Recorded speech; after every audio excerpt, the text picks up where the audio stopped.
Hi, my name is Brad Taylor, and I just finished my freshman year at RHS. I've been a part of District 196 schools now for 10 years, and I'm going to give you a glimpse today of what's actually going on inside these schools. Despite the board's attempt to deny it, District 196 schools are quickly becoming a place where promoting activism is actually more important than promoting education. I'll take you back to my first day at RHS this fall. The principal came out and gave us a heartfelt speech about equality and standing together. He began to list countless races, such as Latino, Asian, expressing how much they matter and how important they are. But never once did he mention a race or identity that reflects me, or half the kids that were in the class. Now, members of the board, I know you haven't been to school in a while, and I know none of you, or most of you, don't have any kids left in the school district.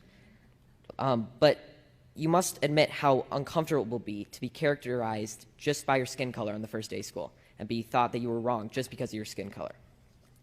So I will never forget the look one of my friends gave me from across the room as we were sitting there listening to this blatant bias being expressed in the so-called equity statement by the leader of our school. To be clear, I don't need you to tell me that I matter, but hearing the condolences given to other races and leaving just one race out, inevitably you'll start to feel like you've done something wrong. And in our principal's attempt to unify us, he instead created unwarranted boundaries and barriers between his students, pitting us against each other based on characteristics that we can't control. In another separate instance, I was told that writing "All Lives Matter" on the whiteboard was political and could be seen as offensive. When I questioned the teacher after class, she told me that she didn't have an answer and she just had to erase it, and it was quickly erased. There are political signs all over RHS, about specific races that matter, specific sexual orientations that matter, and specific perspectives that matter. But when I questioned the RHS administration about how these signs were political, they told me that they were supporting human rights. So when I questioned why the equity statement couldn't represent all students, they told me that to even ask that question was outlandish and offensive. And when I asked why that was, they told me, quote, "Whites have a pretty good situation right now," unquote. So is that not racism? Disregarding my question merely because of the color of my skin? To be honest, after enduring a year of the people in charge telling me that I'm a racist and I'm privileged and pointing out our irreversible differences, I've never noticed race more. And it's becoming the first thing I notice when I meet someone, which has never before been the case. RHS administration confidently told me that RHS students and staff are happy with their equity statement. But from my experience in talking with other students, this is not the case. I know many kids who disagree with their teachers, but they're too scared to stand up because they're worried that their grades will be docked and their learning experience will be affected. My honors government teacher, I'm not going to say his name, but he's mentioned that Democrats care more about all people while Republicans only care about themselves. And he's also inferred to us that socialism is better than democracy. He even had a statue of a socialist leader in his classroom.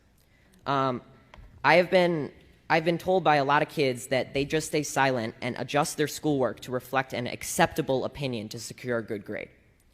I've been approached by multiple teachers who have told me in private that they just want to say that they agree with me and they support me standing up, but they can't say it in front of the class for fear of being disciplined by the administration in some way or losing their jobs.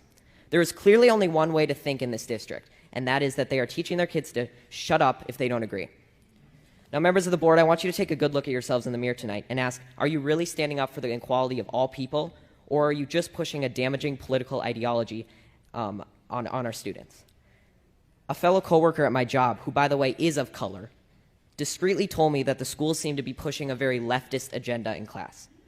This proved that not everyone is happy with your school, and not everyone who isn't happy is white.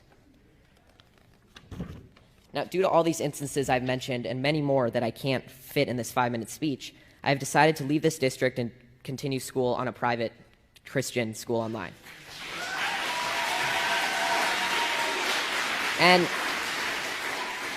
And there will be sacrifices, and I will not get to walk in the graduation ceremony or attend milestones at RHS, but I will be able to learn in an environment that is not intent on punishing me daily for my skin color and political views. Now, regardless of how you take my speech, whether you just shrug it off as malarkey or Fox News talking points, I encourage you to think about it, because someday I'm going to be a leader. I may be the president, a governor, or just a professional golfer, but I will never stop believing that everybody has value, no matter their skin color or personal beliefs, and it's a shame that you're not going to be able to say that I was an alumni of RHS in District 196. Thank you.